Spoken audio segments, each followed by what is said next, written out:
Jadi untuk pertanyaan pertama kita pertanyaan, karena kalau belajar biasanya pakai cuma buka atau coba dari online. Coba cara gimana? Oh, kamu saya siap di Google, nah cuma langsung jawab aja, aku langsung copy paste atau nggak baca pelan-pelan. Baca dulu semua. Oh, jadi jawab pakai itu sering sekali atau cuma satu kali? Kalau udah pas dulu baru oke.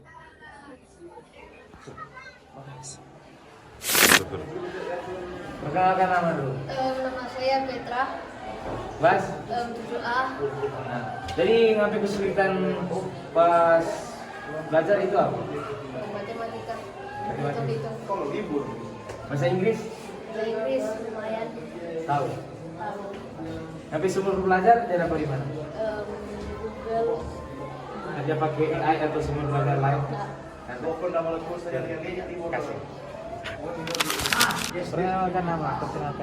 Perkenalkan, nama saya Stefano Abong. Kelas. 7B. Jadi selama di Lentera ada tugas yang sulit dan susah. Ada. Yang DP sulit apa begitu? Apa Jabah hitung. bahasa Inggris ada? Ada no? Ada, susah. Aja pakai sumber belajar nggak? Sumber belajar rupa aplikasi. Apa aja pakai? Kali Google. Yang aplikasi lain begitu, Ruang Guru atau lain? Ada pakai aplikasi Cici. Kasih.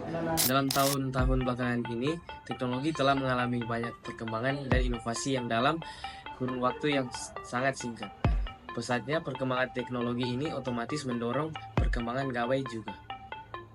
Dikutip dari data box katadata.co.id mengatakan bahwa dalam beberapa waktu belakangan ini, siswa dan sekolah mulai menunjukkan peningkatan jumlah pengguna gawai. Pada tahun 2020, data penggunaan gawai untuk kepentingan pembelajaran mencapai 59,33%, sementara pada 2016 hanya 33,98%. Menandakan adanya perkembangan yang signifikan di celah 4 tahun ini, adanya perkembangan dan penggunaan gawai di sekolah sebagai media bantu belajar menandakan bahwa pendidikan di Indonesia mengalami perkembangan karena meningkatnya sumber belajar bagi anak. Walau angka presentasinya sudah cukup besar, tetap saja ada sekolah yang tidak menggunakan gawai sebagai media pembelajaran. Dapat diamati dari data yang menunjukkan angka 59,33%. Jumlah anak yang mendapatkan akses gawai di Indonesia sekitar 50% ke atas. Sementara anak-anak yang mempunyai akses gawai dan internet adalah 40% ke atas. Tingginya persentase anak yang mempunyai akses kepada gawai dan internet berarti anak-anak yang berkemungkinan untuk menghabiskan waktu mereka dengan bermain hal-hal yang dapat ditawarkan di gawai.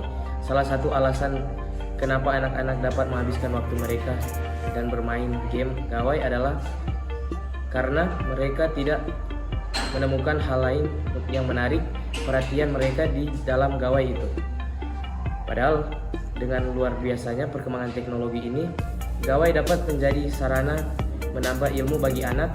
Ada begitu banyak aplikasi yang mendidik dan membangun anak-anak, tapi sayangnya aplikasi-aplikasi ini kurang dipandang oleh anak-anak karena bentuk dan kontennya tidak menarik.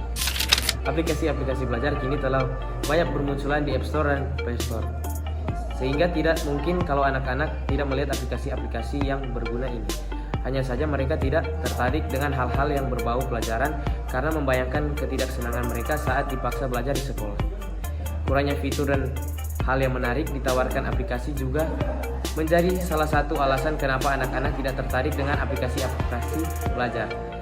Akan baik kalau kita dapat menunjukkan kepada anak-anak kalau ada aplikasi belajar yang menarik dan menyenangkan.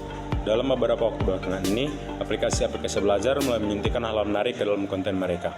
Misalnya di negara Cina, ada aplikasi belajar matematika dasar yang menyuntikkan sistem kompetisi dalam konten aplikasi mereka.